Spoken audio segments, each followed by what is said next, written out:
Genesis chapter 19. Sodom and Gomorrah destroyed. The two angels arrived at Sodom in the evening, and Lot was sitting in the gateway of the city. When he saw them, he got up to meet them and bowed down with his face to the ground. My lords, he said, please turn aside to your servant's house. You can wash your feet and spend the night, and then go on your way early in the morning. No, they answered. We will spend the night in the square. But he insisted so strongly that they did go with him and enter his house. He prepared a meal for them, baking bread without yeast, and they ate. Before they had gone to bed, all the men from every part of the city of Sodom, both young and old, surrounded the house. They called to Lot, where are the men who came to you tonight? Bring them out to us so that we can have sex with them. Lot went outside to meet them and shut the door behind him and said, No, my friends, do not do this wicked thing. Look, I have two daughters who have never slept with a man. Let me bring them out to you, and you can do what you like with them. But don't do anything to these men, for they have come under the protection of my roof. Get out of our way, they replied. And they said, This fellow came here as an alien, and now he wants to play the judge? We'll treat you worse than them. They kept bringing pressure on Lot and moved forward to break down the door. But the men inside reached out and pulled Lot back into the house and shut the door.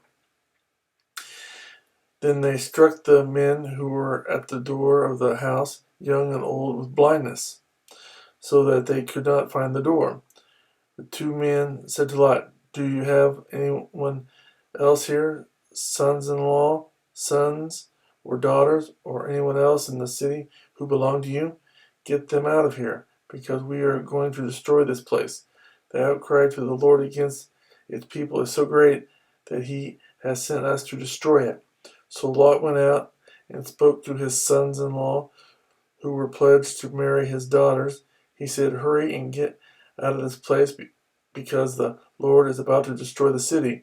But his sons-in-law thought he was joking.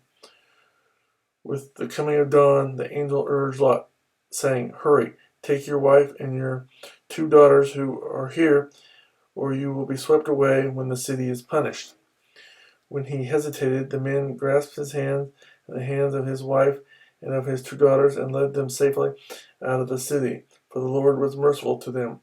As soon as they had brought them out, one of them said, Flee for your lives, don't look back, and don't stop anywhere in the plain.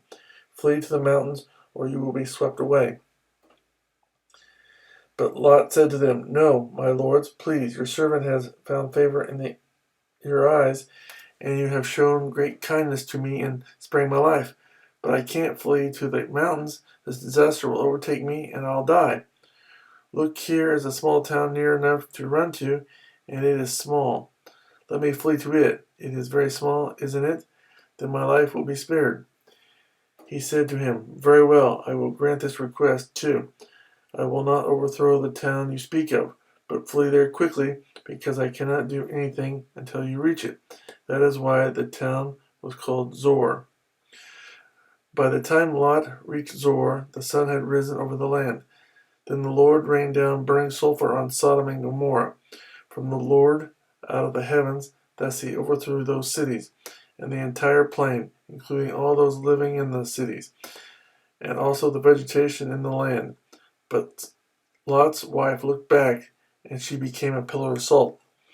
Early the next morning, Abraham got up and returned to the place where he had stood before the Lord. He looked down toward Sodom and Gomorrah, toward all the land of the plain, and he saw dense smoke rising from the land, like smoke from a furnace.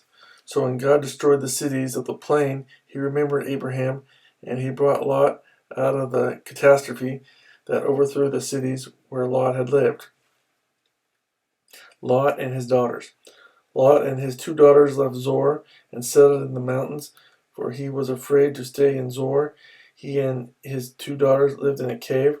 One day the older daughter said to the younger, Our father is old, and there is no man around here to lie with us, as is the custom all over the earth. Let's get our father to drink wine and then lie with him and preserve our family line through our father.